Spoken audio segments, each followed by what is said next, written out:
I start by stating the obvious. The story of American song evokes a myriad of emotions, from sadness to anger, to fear, to empathy, to uncertainty, and so on. While Andy, Amy, and Robbie are fictional characters, we know all too well that this type of tragedy has played out time and time again. Now, as I was reading the script, I found myself responding to these distinct emotions as if I were playing different roles, much like creating a parallel play.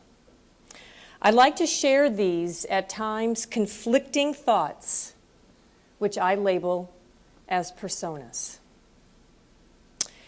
In the beginning, when Andy provided the backdrop of his life, my role as observer emerged with feelings of tremendous compassion and intense sadness for Andy.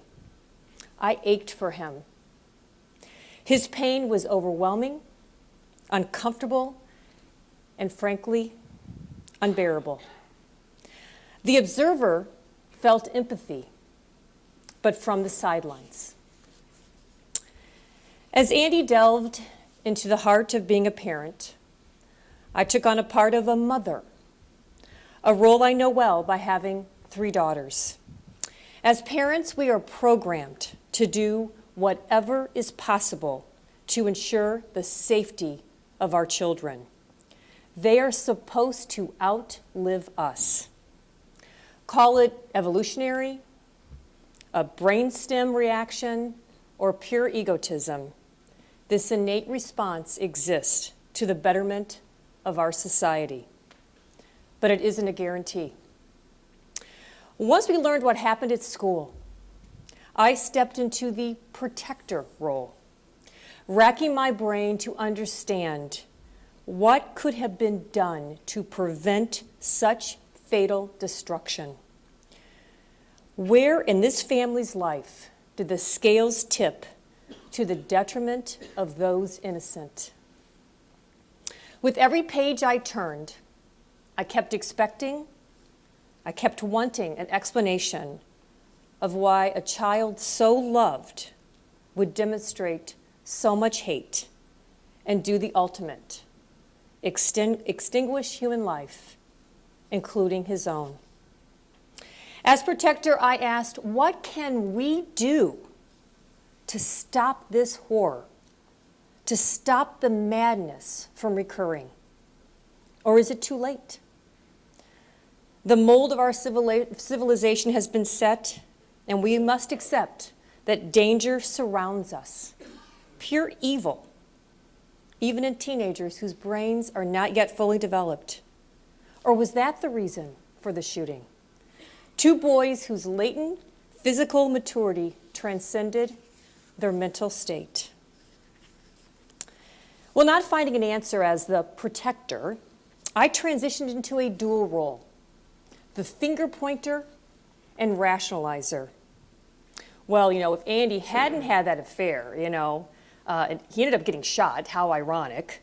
If Amy hadn't forgiven him so easily, if Andy would have worked less, if they didn't have a gun in their house, and so on.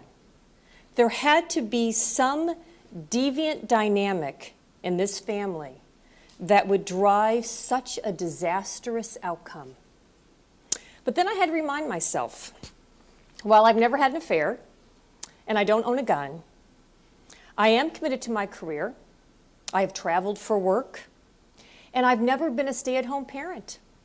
At least Andy made that sacrifice, so who am I to judge? Accepting that Andy did all that he could do to be a good father, I then became the internalizer. I had to ask that hard question. What would I respond, or how would I respond to this tragedy if the perpetrator had been my child?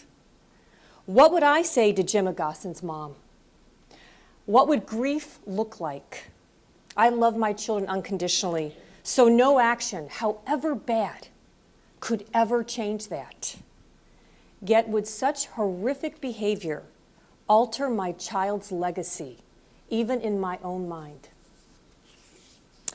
Such troubling and uneasy questions catapulted me back into the observer role, dominated by such thoughts as, well, thank God I'm not that family.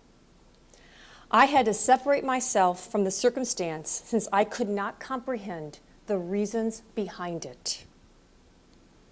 In the end, the vast emotion stemming from this story should remind all of us that no matter how well we think we control our lives, we simply cannot be fully prepared for the what-ifs. As Andy implied, life is not a scorecard, so trying to make logical sense of why me is fruitless. It is how we handle the unexpected that keeps us moving forward and makes us human, just like Andy and his stone memorial. So as you reflect on this play, and you reflect about all that we have here in Milwaukee, the good and the bad, I ask you to think about what personas emerged for you. Thank you.